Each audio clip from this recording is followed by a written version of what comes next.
Mga kababayan, nagbabasa tayo ng Biblia from cover to cover. Ako, paulit-ulit ko nang binasa eh. At pagtanto ko na ang Biblia ay parang history ng mga Hudyo o Israelitas o Israelites o Israeli na ngayon ay nakatira dyan sa bansang Israel. Kaya ko ito nakikwento dahil nga sa nang nakaraang Oktubre ay sinalakay nga ng mga Hamas terrorist group ang Israel. Mga 1,400 daw estimated ang mga namatay, bata, matanda, mga teenager, yung iba pa mga nagpa-party. At marami pang kinidnap at hanggang ngayon ay hinahanap, tinutugis kung para bawiin yung mga Jew na yun na kinidnap. Ang lahing Jew ay nung panahon ni Hitler ay halos maubos sila dahil pinagpapatay lahat. Basta Hudyo, patay. Yun, galit na galit si Hitler sa Hudyo. At sa katunayan nga, yung ibang mga nakatakas ay binigyan ng parang asylum dito sa Pilipinas. Tinulungan ni Presidente Quezon.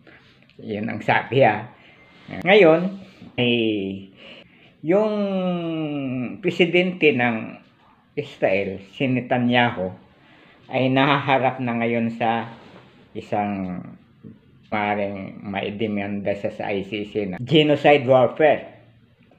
Kasi nga, United Nations, maraming bansa, pero yung Pilipinas ay hindi pumirma, ay petition para ceasefire na ayaw maniwala ng Israel dahil kung mag-ceasefire ay baka makaregroup na naman yung Hamas. Parang nabaliktad yung Hamas, terrorist group na silang umatake sa Israel ng patraidor ay parang nabaliktad na ngayon ang Israel na ngayon ng ang masama dahil nga devastated ang Gaza pinagbubomba ng pinagbubomba. Ngayon parang ang daming halos lahat ng building doon ay sira at marami na raw namatay, mahigit ng almost 20,000 na karamihan doon ay mga bata at mga matatanda, mga civilian, hindi yung mga sundalo. Kasi naman ang ginagawa ayon sa balita, ang Israel ay nagtatago doon sa ilalim ng tunnel, gumawa sila ng tunnel sa ilalim ng mga hospital, sa ilalim ng para maging shield nila. Kaya kapag binomba yan sila, ay tatamaan ang building at mga civilian. Ngayon, bago naman kasi magbomba ang Israel, ay pinapaalis na yung mga civilian para hindi sila tamaan. Pero yung ibang civilian ay siguro sympathizer ng Hamas, hindi umaalis o pag binomba, patay nga sila. Kahit saan ba sa US, ay maraming sympathizer ang Hamas na mga Palestine sa US nagrarally, maging sa Pilipinas nagrarally rin sila, mga Palestine sila na sabi ng hindi Palestine ang kalaban namin, ang hinahanap namin kundi mga Hamas. Pero ang Hamas ay Palestine din. Yun. Ang mga Palestinians talagang sympathizer ng Hamas. Pero dapat hanapin din ng UN kung sino talaga ang pinanggagalingan ng gulo. Dahil yung Hamas at ang Hezbollah at ang Houthis ay tulong-tulong para girahin ang Israel. Umabot na doon sa at kapag sumasali ang Amerika ay nagrereklamo ngayon ng Iran dahil ang Iran ang financier ng tatlong grupo na to na itinuturing na terrorist group. Kung kayo ngayon ang tatanungin, halimbawa ikaw si Netanyahu, anong gagawin mo? Kapag hindi mo tinigilan mo yung pag-aatake, aatakihin naman kayo ng Hamas. Magpapaatake na lang ba kayo? Sila na lang ba ang magpapabomba o ano? Kung tigilan naman nila yung paghahabol doon sa Hamas, paghahanap hanggang ngayon, may nahanap pa silang mga na-hostage na hindi pa nakikita. Di kung magtutigil sila, makapag-regroup na naman yung Hamas at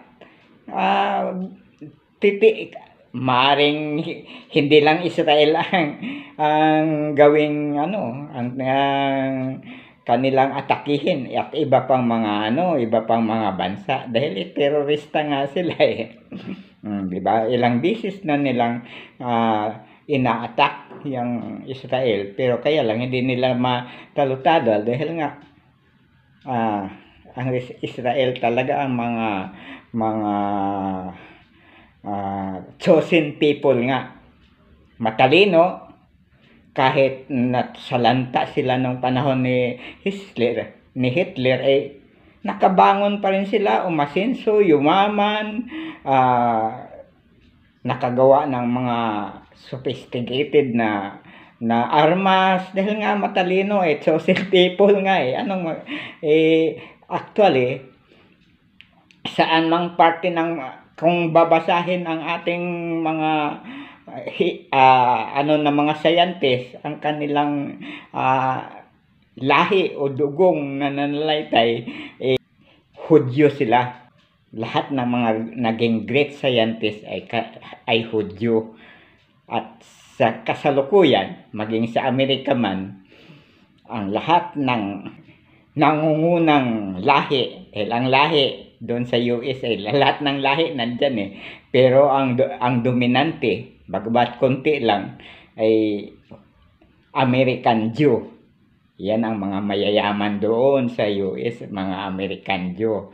Halimbawa, sina Bill Gates, sina Rockefeller, sina Kennedy, sa anumang antas, politika, siyensya, entertainment, lahat, politika, ay American Jew ang naghaharing uri ng lahi sa United States of America. Kaya natural lamang na kapag may gulo na pinapasok ang Israel, ay kumakampi sila. Mga kamag-anak nila yun Ngayon, dito sa Pilipinas may mga organization na yun nga, nagka-campaign para magkakaroon ng ceasefire. Parang basketball nung araw, may kalaban kami. Kunyari 1 to 10. Kapag 8 na kami at sila ay 5 pa lang, sasabihin nila ay tigil na muna ang labanan, di na natin itutuloy kasi matatalo na sila. Parang ganun Paano anong gagawin? Kapag tumigil nga yung Israel, bubombahin, magpapabomba na lang ba sila doon sa Hamas at saka sa Hezbollah at saka sa Houthis, at baka sa sumunod Iran pa ang bumomba sa kanila. Hindi. Kung ikaw si Netanyahu, presidente, anong gagawin mo? Wala ka nang gagawin. Panoorin mo na lang pinapatay ang iyong mga tao. Halimbawa sa boxing na lang, sinusuntok ka na ng sinusuntok, hindi ka nagaganti, iwas ka na lang ng iwas, pagkas magpapasuntok ka na lang, hindi ka, paano ka mananalo? Pagkatapos, kung ikaw namang sumuntok at malapit mo nang mapatulog yung kalaban, ay paparahin ng referee. Pagkatapos, kung nakabangon na naman kung lumakas na nakaginhawa na naman yung kalaban, ay tatuloy na naman ng laban. Parang hindi magandang yun. Bagay ang kasiran kasi marami nang namamatay. Ang Gaza ay wala nang mapapakinabangan. Ang sabi, talagang ginagawa lang daw ng Israel yun, ang dahilan, yung pag-atake na yun sa kanila, ginagawa lang talaga, pero ang purpose talaga ay ubusin ang mga Palestinian at paalisin dyan at kanila yung Gaza. Yun ang kontensyon ng mga ngayon ng ibang mga nagsasabi para dapat tigilan na. At yung si Netanyahu ay kasuhan na ng genocide warfare. Pinapaalis naman ng Israel bago magbomba ang mga civilian population. Iyan unti-unting pinapatay ang mga ng Hamas, ang mga hostages. Iran sumusuporta sa Hamas. Walang nagko-condemn sa Hamas kahit panay ang atake. At pagpatay ng hostages, ayan, Houthis, Hezbollah, tulong-tulong sila para pataubin ang Israel.